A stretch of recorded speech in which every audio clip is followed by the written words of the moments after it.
Hello and welcome. You are listening to the Investor Lab. My name is Goose, and this is the auditory epicenter for passionate people seeking a life of freedom, choice, and abundance. And that is a mouthful, but what a great thing to get in your mouth. Now, what we are talking about today, I'm joined by a perennial guest. Perennial, maybe that's not the right word. Serial guest, Terry Ryder. He is, if you've been listening to the podcast, you will have heard him on a couple of previous episodes. He is a wealth of knowledge. He's a great Australian property researcher. Somebody called him the Oracle of Information, which I think is quite funny. But in the meantime, what we're actually covering in this episode is going to be super impactful for anyone who has even a vague interest in real estate investing. So we talked about regionals versus capitals and why and how regionals outperform capital cities, which is contentious but true. We talked about the major trends that are shaping Australian real estate. So we spoke about everything from the exodus to affordability, the exodus to lifestyle and infrastructure. We speak about budget, quantitative easing, and the impact of the current fiscal policy on the property environment. We talked about very specifically, we talked about actual hotspots, suburbs that are primed for growth right now that you can benefit from if you go and do that. We spoke about so much stuff, a lot of actionable advice in this episode, loads of good gold nuggets. I know you're going to get a lot out of it. So without any further ado, we're going to get stuck into it. But first, make sure you hit subscribe. Make sure you, whatever platform you're on, interact with this, share it with someone, subscribe. That'd be amazing. Let somebody else know about this episode because this could help them too. But without any further ado, I look forward to seeing you on the inside.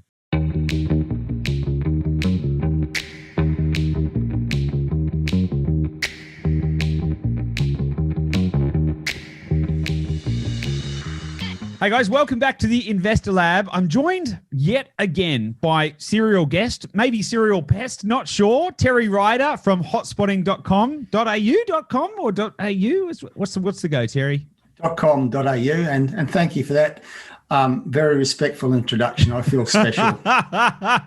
So for those of you who don't know Terry, he's been one of Australia's most prominent real estate commentators for the last 35 years. He's been in every publication, pretty much, I'm just going to say every publication in the country, just about. He's the go-to guy for governments, local governments who want to do analysis on their own economic environment to work out all that kind of stuff. So he's a wealth of knowledge. He is a great researcher and also a really good guide for us as a business. And we really appreciate working with Terry. So that's a little bit of who Terry is. But Terry, have you got anything to add to that? Do you want to pump yourself up a little bit more? Did I do a good enough job there?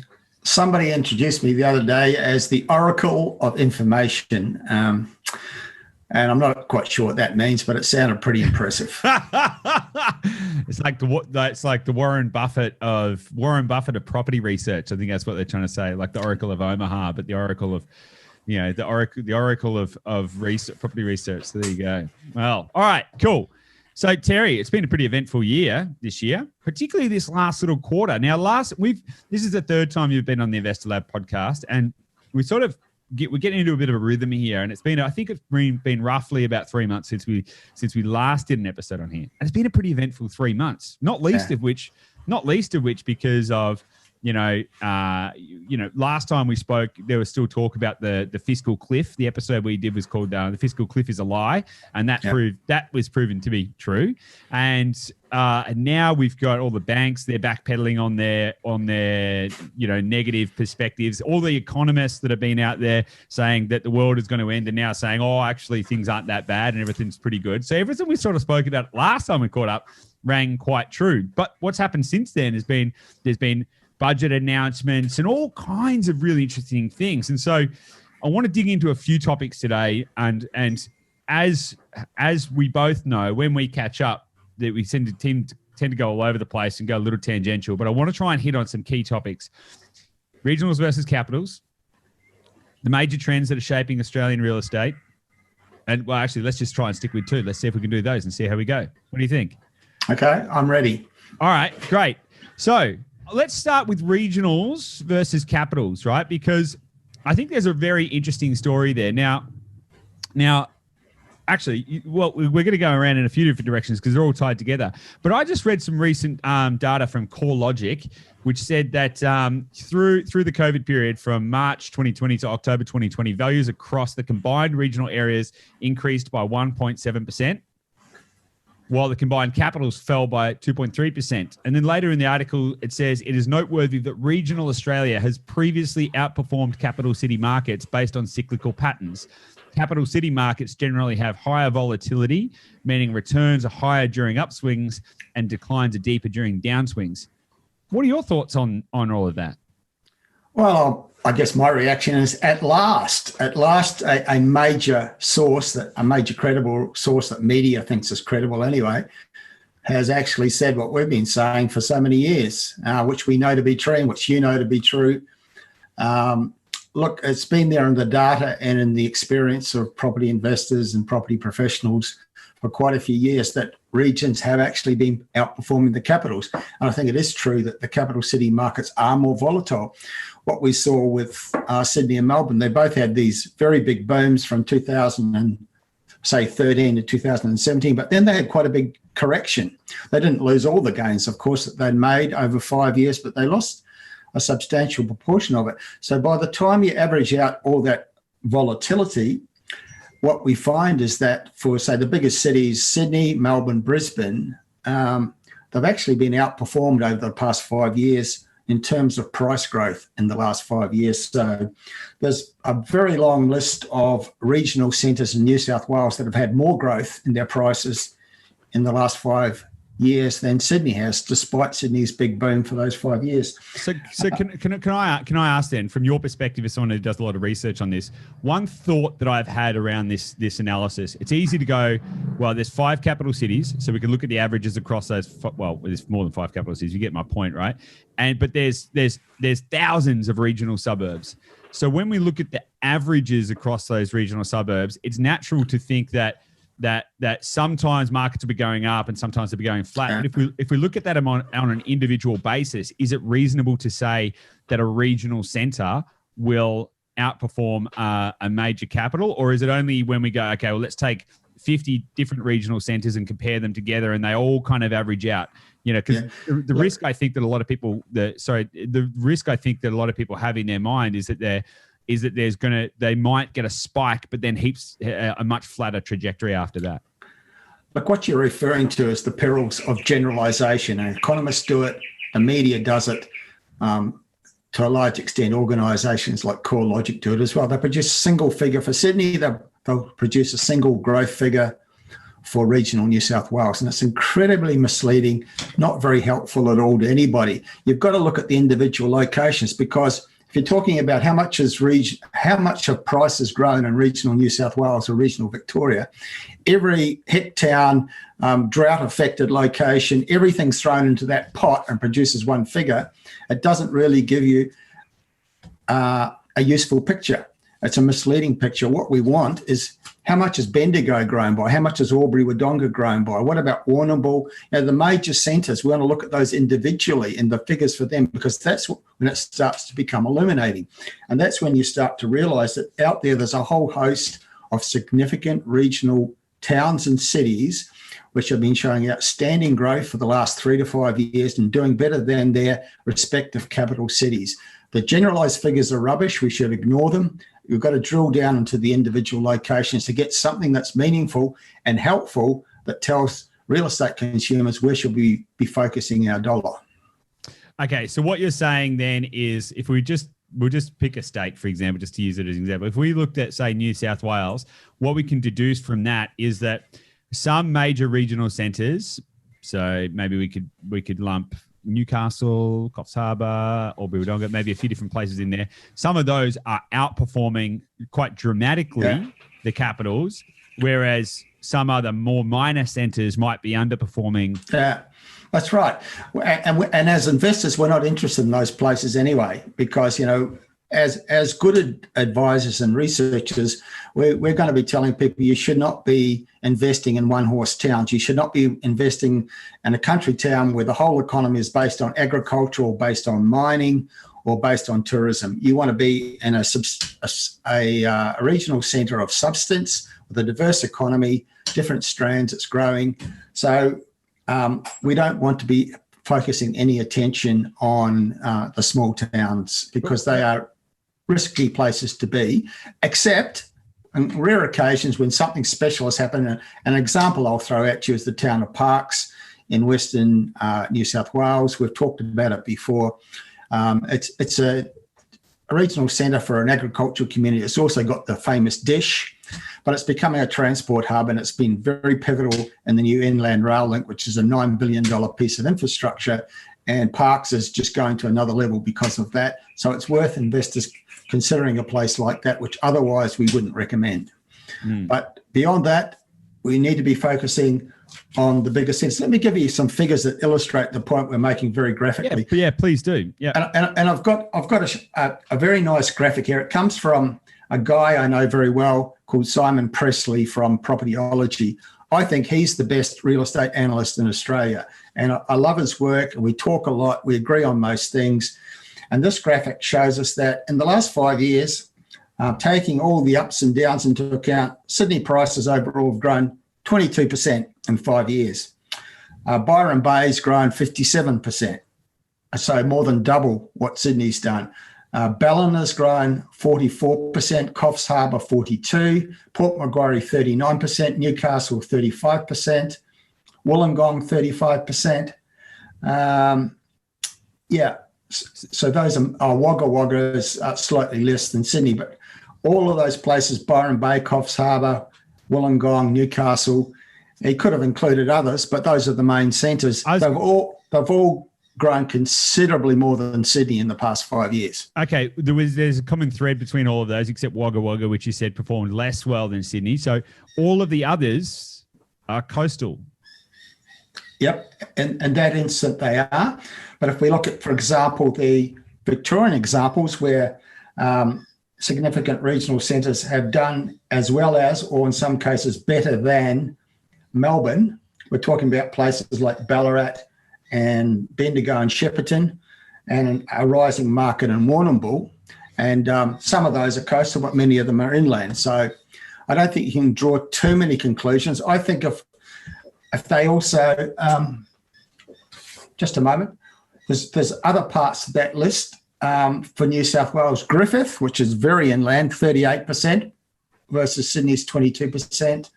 And are they 5 year averages that you're reading out? 5 year growth, yeah. Orange has grown almost 40% compared to Sydney's 22%. So some of those inland regions have done very well as well. Okay, so I want to ask an obvious question then. If all of these regional centres historically and traditionally and statistically outperform the capitals, why is the median price in Sydney over $1 million, and why is the median price in Melbourne about $1 million? Why is it that if essentially all property, if we go back 100 odd years, was probably fairly similarly priced to a degree, why is it then that those centres are now worth so much more on a median value? Why do you think that is? You don't have to pin your professional reputation on this, but I'm interested in your opinion. Well, I think it's because the phenomenon that we're dealing with, which has led these regional centres to outperform the capital cities, is quite a recent one. Because what we know to be true is that for decades and decades, the drift was to the big centres from the regional areas. And it was a great concern to governments and others that the regional areas were losing population. Everyone was moving to the big cities. But now we're seeing that trend reverse. We're now actually seeing what we call the exodus to affordable lifestyle for definable reasons. And it hasn't been, contrary to what the media has been portraying, it hasn't been a product of COVID-19. It's been underway for a number of years. It's for reasons of affordability, reasons of lifestyle, but particularly the ability that technology has provided for people to work remotely. So the trend that's resulting in these numbers we're giving to people today is actually a relatively recent thing. It's been in the last 3 to 5 years that it's become a very strong trend. Okay. So, yeah, because a lot of people think that it's just because of COVID, because they're starting to see the effects of it and starting to expect that. No, not at all. It's not. No, as I say, the trend was already underway. People have been moving out to places like, firstly, out of Melbourne to Geelong, then to Ballarat, then to Bendigo, and then further afield. That was underway long before we had even heard of COVID-19. So we've seen markets like those I've just mentioned, they've had fantastic growth for the last 3 or 4 years because of this trend. What COVID has done is turned what was a steady drift into a stampede. That's the impact of COVID. It's exacerbated a trend that was already underway. Yeah, it's an interesting one. So what do you think is going to happen to Melbourne and Sydney over the coming few years? Because here is my view on it, and I'm interested to understand your view on it. My view on it is this. So because they had such strong price growth between, broadly 2012 and 2018, in that period, they had such strong price growth then. And yes, we've had a bit of a correction, but essentially they had their growth priced in for the next little bit, in my opinion.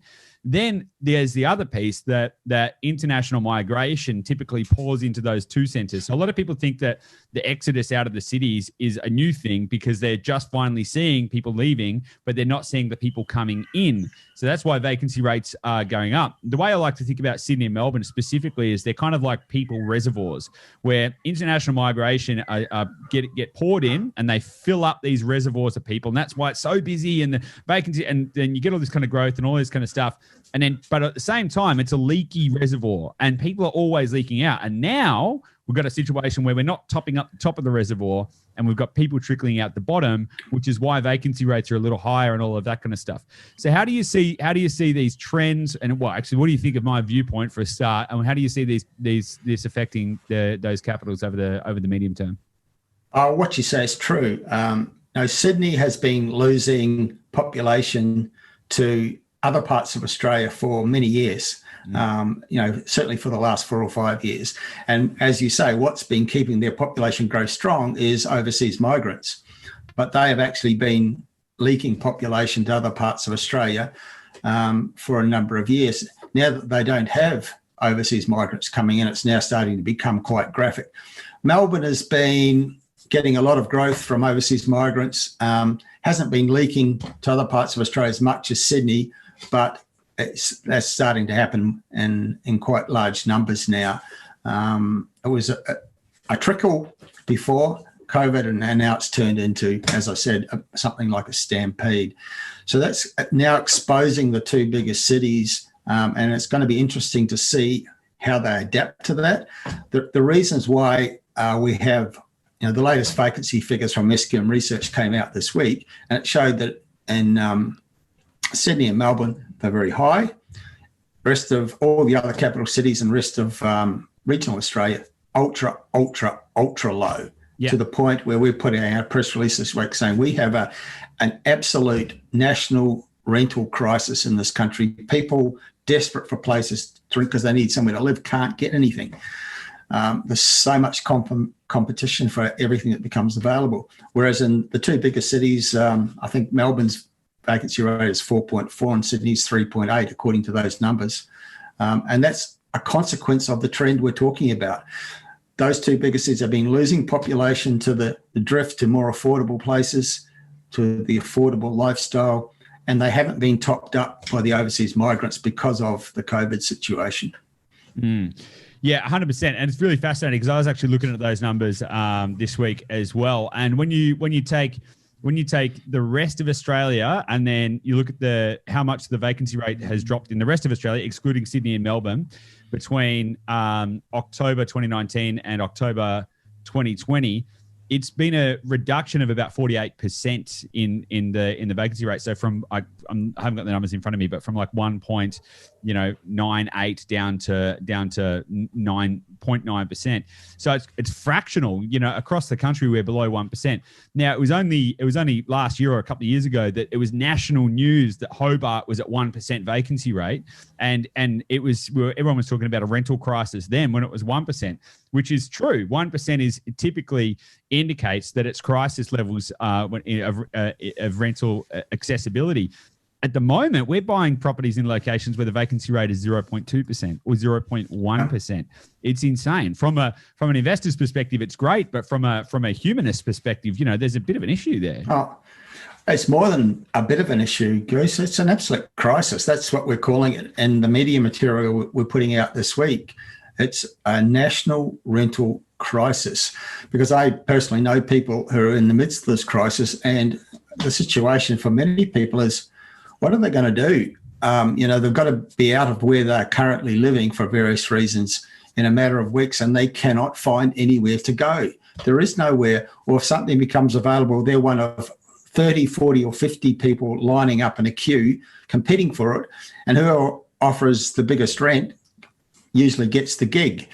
And there's a limit to how much people can afford to pay, so a lot of people are just missing out, and it's quite serious for ordinary Australians. It's a great situation for investors, and it's an opportunity that I think investors need to be aware of, because investors are still largely sitting on the sidelines as markets are being driven primarily by owner-occupiers, including first-home buyers. There's an opportunity investors are missing, and I don't mean to exploit this dire situation, but certainly you'll be putting yourself as an investor into a strong position, buying or building a home in some of these regional centres, in particular where vacancy rates are less than half of 1%. But you'll also be doing something for the community. Yeah. Okay. So, because it's an interesting one, right? When vacancy rates are that low, I mean, we can all sort of say, okay, well, a portion of those people are leaving Sydney and Melbourne, but it can't be all of them, right? When you look across the country and you see the vacancy rates are that low, that says a couple of things. It says there's not enough houses on the market. So why is it then that we're not making that many more people, right? The population growth without international migration is not, we're not making that many babies that fast, and they're not going all suddenly, being born and then going out to rent properties. So why is it that vacancy rates continue to plummet, and how do we, is the solution that we just need to build heaps more houses? Because I know that prior to COVID, there was roughly about a 450,000 house deficit. That was roughly, there was roughly a deficit, not enough houses by about 450,000, that's a lot of people. So, how do we, is it purely just that coming to the fore? What's the solution, that we need to build more houses much faster, or what do you think the solution to that is? Or do you think that it's an equilibrium that's going to come into balance once things return to a degree of normality? Look, it's not going to be solved easily or quickly, because there's three main reasons why we have this dire shortage and such low vacancies in most parts of the country. Firstly, if you look at a graph of the creation of new dwellings in Australia, it peaked in about 2017. For a couple of very strong years of housing construction, but it's dropped off really sharply since then. So in the last 3 years, we have not been building anywhere near enough new dwellings, houses or apartments. That's across Australia. The second one is investors have been largely out of the market for the last couple of years. Rental supply is primarily a product of investor activity, and investors have been sitting on the sidelines for a couple of years, and most of the buyers have been owner-occupier. So every time an investor sells their property to an owner-occupier, the rental pool drops, and that's what we've been seeing for the last couple of years. And so vacancies have dropped quite quickly. But sorry to cut you off, but inversely, right? Let's just say there was 1,000 people who wanted to rent a house and 1,000 houses to rent, and then one house gets sold to one of those renters. Yes, the rental pool of houses gets reduced by one, but also the rental demand gets reduced by a factor of one as well. So surely those two things just interchange, if it gets sold, and that's why property prices go up, right? Investors aren't selling to renters; they're selling to other owner-occupiers. So you can't live in four houses, though.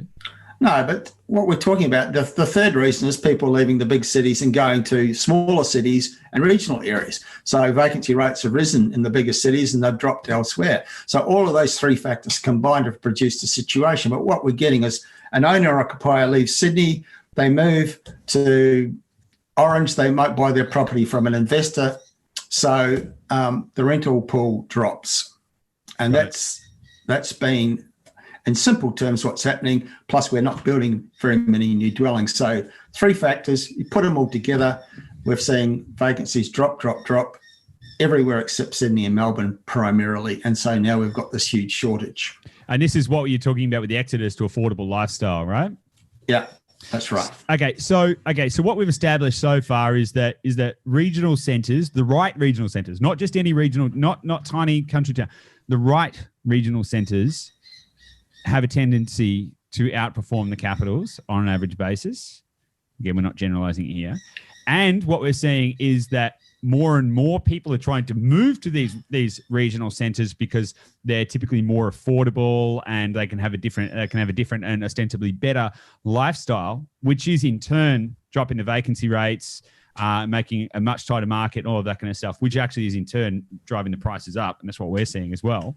Yeah. So how can like what are the other factors that are playing into this? Because it's not just go and buy a cheap house somewhere. It's not just affordability, because you can find a cheap house in a country town somewhere and go, it's affordable and somebody would like that lifestyle.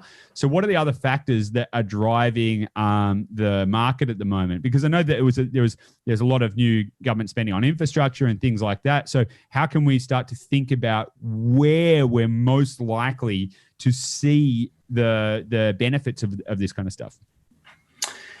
Yeah, well, firstly, the big trend, exodus to affordable lifestyle. There's two important words there, affordable and lifestyle. So they're not just moving somewhere cheap, they're moving somewhere affordable that also offers the lifestyle they want, which includes good infrastructure, good medical services, etc. So we're talking about Ballarat, Bendigo, Orange, Newcastle, the Sunshine Coast, substantial regional centres that offer a lot in terms of amenity, infrastructure and lifestyle at an affordable price compared to the big cities. So that's the big trend that's driving a lot of markets around the country.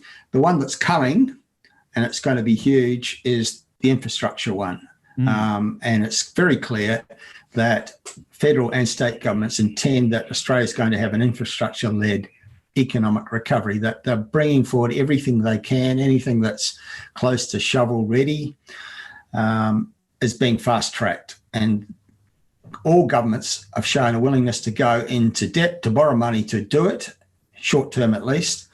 And so we're going to have more infrastructure spending, more big projects happening around Australia probably than ever before. And that's significant for residential property because we believe that nothing pumps up residential property markets more than that factor. Infrastructure spending, big time, creates economic activity, it generates jobs. From that comes demand for real estate, but it also improves the amenity of a place. If you build a new rail link to somewhere, it becomes more desirable.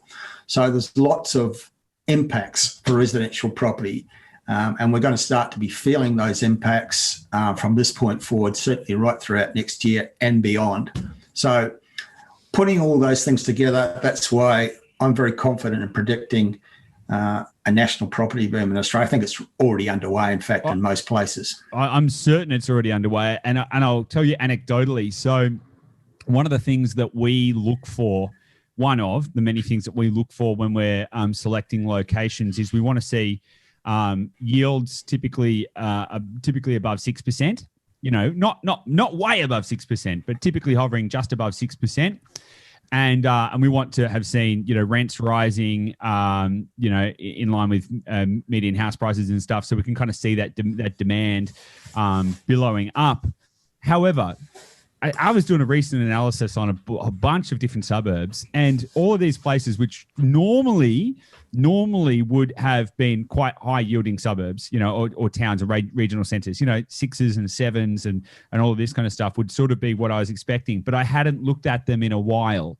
I went back to revisit them and I found that the median yields were down at around 5%. Now, that's not because the rents have dropped. That's because the prices have gone up.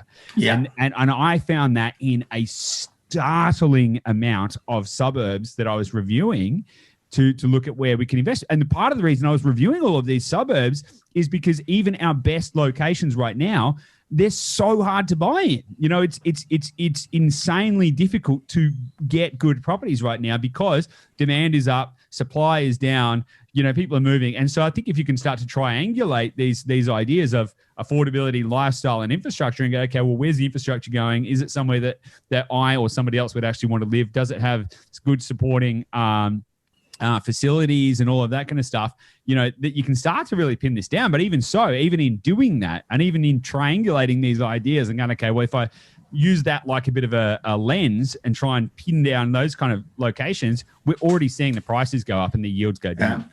Yeah, you're right. You're absolutely right. So now where you might have been finding it quite easy to find 6 or 6.5% in some of these places. Yeah. Now 5 and 5.5 is perhaps more the metric.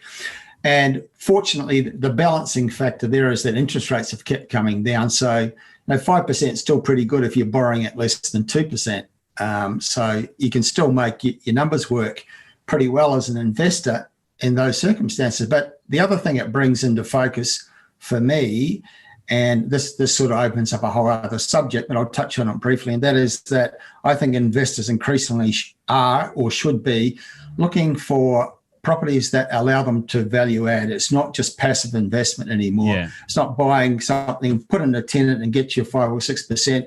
It's get that on a property where you can build a second dwelling on that property or subdivide or at least a granny flat or maybe renovate. But you're really looking for a value adding proposition that can help you to accelerate the wealth creation process as well as your rental return and your capital growth. Yeah, totally. And that's as you know, that's what we call the holy trinity. That's our core principle. We start with finding the good locations for growth, which is half the reason that you and I talk all the time, which is great. We start by finding the good locations for growth. Then we seek out how do we get something that's got decent yield straight out of the gate, so you can buy it and it's a 6% or something like that. And then also have value adding strategy, so subdivision, granny flat, or any of those kind of factors. But here's the thing. Here's another really interesting thing. One of the key value add strategies that we've always looked for is buying under market value. You know, we've always been very good at positioning ourselves in the market before other investors and before demand, so we have the opportunity to navigate, find properties that are ostensibly under market value, which is why we've had such a great track record of getting solid growth. Yeah. I can tell you that is almost an impossibility right now. And we're looking in 5 different states right now. It is so difficult to use that as a metric, which inversely means that you have to be even more bullish about finding properties that have got a manufactured upside rather than just a purchased upside. So buy something you can subdivide or something. Okay, so here's an idea, because I know what you say is true.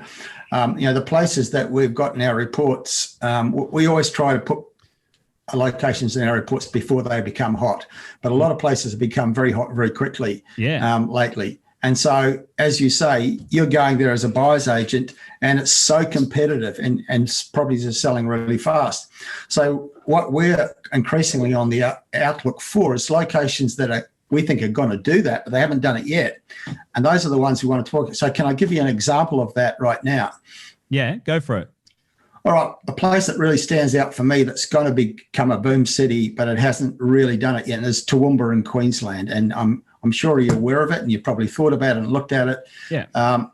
We've just published a new report which is based on this infrastructure boom because we think it's so influential, a national top 10, and we've included Toowoomba in it. Now, 5 or 6 years ago, it was in some of our reports, had a good run. Then developers jumped in and oversupplied it and vacancies were high. But right now, vacancies are, it's one of those places where it's like 0.2%. But there's a massive infrastructure spend happening. More to come. I think this is a market that's really going to perform, but it's very well priced at the moment because it hasn't done much for a few years, and it's not a hot market yet, but I think it will be. I would probably, I don't know. I would say it's already quite competitive there, and that's actually one of the locations where I've already seen the median yields drop below 6%. Because that was actually one of the ones that I was looking at a while ago, and I've gone back to look at now, and I'm like, hang on a second, this is a very different market than it was once then. You touched on a really interesting point there, though, about you once saw it as a good location, and then the developers went in and oversupplied it. So one of the things that I always like to think about, because that's a risk that could happen in any location you ever choose. Yeah. So the way to combat that, in my opinion, is to position yourself where there's constrained land, right? So don't put yourself on the edge of the town. Put yourself as close as you can towards the center. Make sure you're not on the fringes, because when you're on the fringes, that's when you're going to be positioning yourself in an environment where, if a sudden bunch of supply comes on near you, which is more likely to, that can have more of an impact on your specific property price. I think you're right about that. And also, when you're looking for those opportunities when you can value add, one of the best ones is you can actually build a second dwelling or subdivide. you're not going to get those opportunity on the fringes, because the fringes are where the new estates are and the blocks are all 300 square metres. You want to buy the more established property in the older suburbs where maybe you can get a house on 1,000 square metres still. And you can do that in places like Toowoomba, and you can do that in Albury-Wodonga and Bendigo. Very highly sought after, of course, these days, and they're hard to get, but they do exist. But it's those older, more established suburbs that are going to provide you with those value-adding opportunities, not the new ones on the fringes. Yeah. Another thing you touched on a moment ago, you like to try and pick the spots before they're the spots, the hot spots before they're the hot spots. Here's the thing, though. We do a lot of independent analysis and we definitely look at, we definitely love the hotspotting reports, and they inform a portion of our viewpoint on what's happening in the marketplace. But we've had a pretty good track record of positioning ourselves in these markets before they start to move. I just want to say it's pretty scary, because when you're going into those markets and you're going, okay, things haven't been great here. For example, you could, maybe Townsville is a good example. We've actually bought in Townsville last year. And at that point in time, it's like, I can see that this is about to move. I can see that this is going to go well, but because it hasn't, and because it's been a little volatile, and because the previous 5 years maybe indicate that it's not great, and we've seen the same thing in some of the locations in the Perth market that we're buying in, you're standing there on the front edge of the frontier going, oof, this is a little scary. Yeah, it is scary. It takes courage. But if you understand enough about how markets work and you've done the research, you've got a fairly high degree of confidence that you're going to be proven right. And the reality is that most investors, as we've discussed before, are herd animals. They follow the herd. No one's ever got rich following the herd. People do get rich leading the herd or actually running in the opposite direction to the herd. So to be successful, you really do have to take that leap of faith and get there in front of the pack. Totally. But if you've educated yourself and you've done the research, your chances of success are pretty high. And you mentioned you'd bought in Townsville 12 months ago. It wasn't booming then, but there was an article that came through in our daily research today from Townsville Bulletin with information showing just how hot that market is now. So if you bought 12 months ago, you're going to have happy investors, because the average price increases have been about between 9 and 15%. That's what we've seen since we bought in like May last year. And there's more to come, because you just got to look at the infrastructure that's on the books, that's under construction or coming up.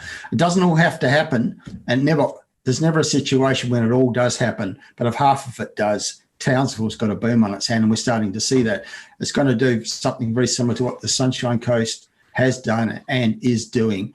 And it's because of those experiences and what we know to be true, what drives real estate markets, that we're quite confident about places like Toowoomba are going to do something similar as well.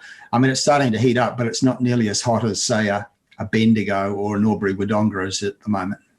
Yeah, totally. We were buying in Albury-Wodonga earlier in 2020, and we had to stop buying there. So, because again, one of our metrics is when we start to get to multi-offers on properties, that's a key indicator for us to start exiting the location and just let the growth happen, which is great.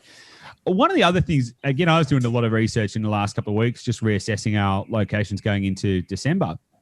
And we'll talk broadly about it. Anyone who's listening to this episode, God, you're getting all the gold. You're getting to understand actually where the suburbs are that we're talking about. It's none of this hidden behind hyperbole. So I was looking at Rockhampton, which I think has a lot of potential.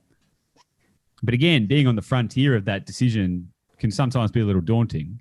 Now, Rockhampton has got a lot of infrastructure going on. Vacancy rates plummeted. Demand is going up. There's a lot of stuff that we're looking at, and it looks like a good prospect. However, it also, as I say, when you stand on the front edge of the frontier, it can look a little daunting, particularly when you look at the historical data and you notice that it has been a little wavy. And when I say a little wavy, it goes through phases where vacancy rates go up and vacancy rates go down and vacancy rates go up. So that tells me it's a little volatile as well historically. So some of these markets, which may be great and maybe on the precipice of a bunch of growth, may also be quite volatile. What's your view on that? And do you think that there's a position where you need to think about trading, as in like get in, get the growth, and when the going's good, sell it and move on? Or do you what are your thoughts on that? Yeah, look, I think a place like Rockhampton, as you say, it's a little bit volatile because it doesn't have the diversity to its economy that, say, a Sunshine Coast now has, or a Bendigo or an Orange or a Newcastle has. It does tend to rise and fall because of its links to the resources sector, while also having, it's very big in the cattle industry that calls itself the cattle capital of Australia. It's got some tourism, agriculture around it, but it's volatile because of its links to the resources sector, which is rising at the moment, so it's starting to rise as well. Look, I think a place like Rockhampton is good to have in the context of a bigger portfolio. You wouldn't recommend it to somebody starting out as their first and only investment property, but if you already own a few and you're aware of the volatility of it, you might include it in a portfolio and be prepared to accept the risk that's involved, or maybe, yes, buy at the right time and sell at the right time, whereas mostly would advocate to people that you buy good assets and you keep them long term, because that's the best way to grow your wealth through property investment. Okay, so you're basically saying if you're going to buy, well, maybe I'm putting words in your mouth. In that case, then why would you buy in an area that is volatile? If the idea is buy and hold, because that's where the real wealth is made, and I agree with that. Why would you buy in an area that is volatile if you know it's going to go up and down like a yo-yo? And why wouldn't you just say, look, I'll just put my money somewhere else? Yeah, well, that's true. I mean, you always need to ask yourself. I always say to people, ask yourself this question: if you're really hot on buying in a particular location, ask yourself, is this the absolute best place in Australia I can buy right now? The absolute best. If you can't say with confidence that yes, we'll keep looking. But you might buy in a place like Rockhampton because it is incredibly cheap. The rental yields are very good and it's rising. So it's an opportunity time to buy there. You know you're going to get some growth, at least short term. You're going to get good rental yield. You haven't spent a lot of money. It might stop growing because it is a little bit volatile, but you're going to be okay with it. Or you might take the strategy, now's a great time to buy there, and maybe in 2 years I'll sell, having made maybe 20% capital growth and had a good rental return in the process. Or because it's an old established city, you might take the view, I'll buy an affordable property on 1,000 square metre block of land that I can build a second dwelling on and create some wealth that way. And so the volatility that's in that market becomes less relevant in those circumstances, as long as you get your entry timing right. Yeah, totally. And that's kind of one of the reasons I like to think about what's the value add strategy. It's not so much because I think everyone should aspire to be a small developer, but it's what's your safety net. Like if you buy something you can manufacture your own capital or cash flow, then you're less reliant on what the market conditions say at the end of the day. So, all right, we've covered a lot of ground, Terry. So let's look at this. How can people? We've covered infrastructure, affordability, lifestyle, regionals versus capitals, all of that kind of stuff. We've covered. I mean, we haven't even talked about the budget, really. Did you have anything you want to talk about the budget? Well, the thing with the budget is the infrastructure spend. That's the most relevant direct impact, or indirect probably, impact on residential property markets. What about, sorry to jump in there, what about QE? What about $100 billion of quantitative easing? What about taking, what is that, 100 billion divided by 23 million? So what's that, whatever that, I can't even do the maths, whatever that works out to be on a per capita basis. What about that getting pumped into the system from an indirect flow of money perspective? I think there's quite a few things in there that are really pushing the market. Yeah, I mean, the whole thing is about stimulus, and there's a lot of that in the federal budget. And I think the economists, when they attention-seeking, chattering economists, they always like to point to some impending doom that will get their names in the paper or get them in front of some television cameras. There was the September cliff, which turned out to be a furphy. Now they're talking about a cliff at some other point in the near future. What they're not taking into account is the amount of stimulus that's been pumped into the economy by the Reserve Bank, by the federal government, and also by state governments, and to a certain extent by some local councils as well. So you add all that up, and there's a lot of stimulus creating economic activity and jobs. And, the unemployment figures were out yesterday. There was a very slight increase, but at 7%, I think that's a pretty good number in the middle of a pandemic-induced recession. So Australia's doing pretty well. I think it's going to do better. Certainly the Reserve Bank is becoming increasingly bullish.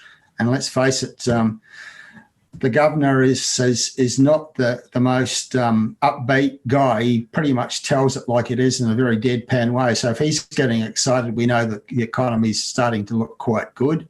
But perhaps more importantly, the big bank economists who have been so negative, particularly about residential property, are now starting to admit that their forecasts were wrong, and they're starting to make some quite bullish forecasts for 2021.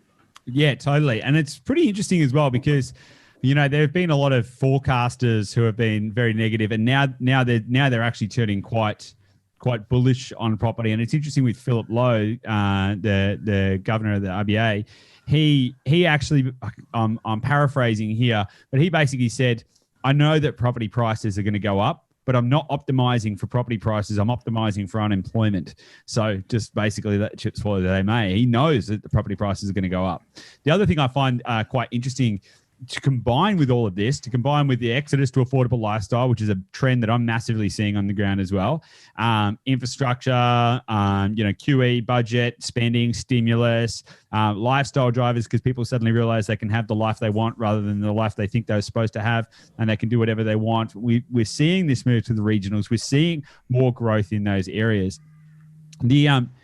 The thing that we haven't even talked about that I think is even going to pump this up even more is the axing of the lending laws, the axing of the responsible lending laws. So all of a sudden you're going to have all of these factors plus interest rate cuts plus banks now turning to a position where they're openly saying they're bullish on property, and at the same time as they're saying, oh, actually, no, we are bullish on residential real estate again. Oh, and by the way, we don't have to responsibly lend anymore. Everyone just start having money. Surely this is like adding fuel to a bonfire already.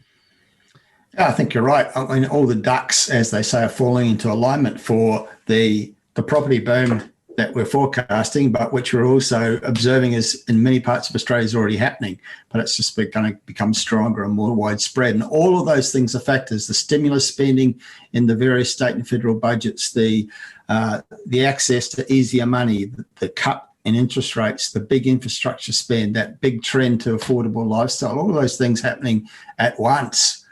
I mean, wow. Powerful forces pointing all in one direction. And I mean, we can be dismissed by some as, we're talking up the market. I don't actually have any vested interest in doing that. We just observe what's happening and we tell people about it and we write our reports. Just telling it the way we see it, and what we see is, property boom. So it's quite funny because a lot of people would think that I've got a vested interest in want to pump up the market, but the reality is, if the market's going good everywhere, everyone can just go and buy their own properties and win, right? So there's an inverse thing there where if the going's good, maybe it's more challenging for me even as a professional. But the reality is, I like to think about what is actually happening and try and talk about that, because I figure if we can have a consistent narrative of reality, that's where we're going to have a lot more credibility in the marketplace. And I think you as a buyer's agent would prefer if the market was a little less hot, because totally. It's really hard for you to do your job in circumstances when there's so much competition from other buyers and things are selling so fast. I mean, you want to buy carefully for your clients. You want to do your due diligence, and that's difficult in this environment. So, I mean, your vested interest is in a nice, steady market that's not as hot as it is in so many places.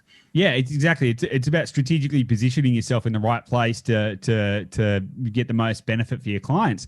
That's the goal. But when the markets are when the markets are 0.2% vacancy rates and stuff like that, it's pretty hard. It's pretty competitive, which is fun. It actually makes it quite fun, I think. So, all right, let's take a little look forward. Let's take a little look forward at 2021 before we wrap it up. So with all of this kind of stuff happening, what is your view on, and you've sort of touched on it a little bit, what is your view broadly on 2021, economy, property, all of that kind of stuff? And what do you think people should do now to start to, well, firstly, express your opinion? I think I know what it's going to be, but then also what can people do to start to get themselves ready to benefit? Yeah, well, 2021 is going to be a strong year in residential property. 2020 has surprised a lot of people, particularly economists and journalists, and how well it's performed. The thing I'm saying to people, in one sentence, the consequence of 2020 is that it's the best possible advertisement for residential property as an asset class. It has refused to buckle. In fact, it's done quite the opposite. It's risen amid these rather trying circumstances. Against that background, we're going to have a very strong 2021, and investors really need to be doing some work right now before 2021 to get ready, doing your research, getting your finances sorted out, going and talking to your mortgage broker, but accessing good advice. It's really important. Be prepared to put in the time and maybe some money to get on, to create a team. You've got to build your team before you build your portfolio. So get a good mortgage broker, a good buyer's agent, a good property advisor, an accountant that understands real estate, all of that. Get those things all in place and be ready to move, because you're going to have to move with some speed. Otherwise, you're going to miss out, I think. Yeah. I think it's really more than ever. You need to have all your ducks in a row. You need to be ready to take action. You can't be, all right, I'll start looking and then I'll think about get finance sorted, get everything sorted, get yourself totally ready and in the starting blocks, because the markets are moving relatively quickly, and I think you need to be ready to take action and seize the opportunities when they rise. And I agree with you. I think we're going into a massive upswing, particularly in parts of the country that are not Sydney and Melbourne, is my view. Yeah. I mean, it's interesting. I mentioned earlier in our discussion that we'd published a couple of new reports because they are so online with the trends that we're seeing. The first one is our national top 10 for the exodus to affordable lifestyle. And the second one was our national top 10 for infrastructure spending and markets that are going to benefit from that. And I was just interested to have a look.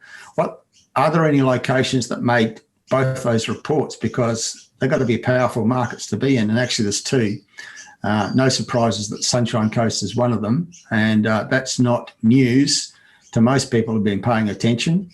And the other one is the Hunter region in New South Wales. So those two places, both regional areas, both made both those top 10 reports. So they're places that people should have on their radar screens. But yeah, they're strong markets. You do need to have, as you say, Goose, you've got to have all your ducks in alignment. You've got to have everything sorted and be ready to move, because if you muck around, you'll miss out. Yep, absolutely. And on that note, Terry, it's been a pleasure as always. Appreciate your insight, and I'm certain a lot of people have got a lot of value out of this. And of course, if anyone wants to check out any of those reports that Terry does, and they are great, and I do encourage people to do research. And of course, we can help people if you want some help to go and find and acquire the right properties. But if you do want to dig into a bit of research on your own, just head to hotspotting.com.au, check out the reports that Terry produces. They are great. Terry, any final words before we wrap it up? I just want to reiterate the importance of what I said just a moment ago. Build your team before you build your portfolio. Get busy with that now, and give Goose a call. He's a good person to have on your team. You really do need that kind of professional assistance if you're going to succeed in this environment. Awesome. Well, thanks for the endorsement, Terry. I really appreciate that. Cool. All right, guys, if you've enjoyed this episode, make sure you subscribe, share this with a friend, family member, or loved one. And of course, just head to theinvestorlab.com.au if you want access to free resources, tools, guides, and the ability to get in contact with us to help you as well. So until then, I'll see you on the next episode.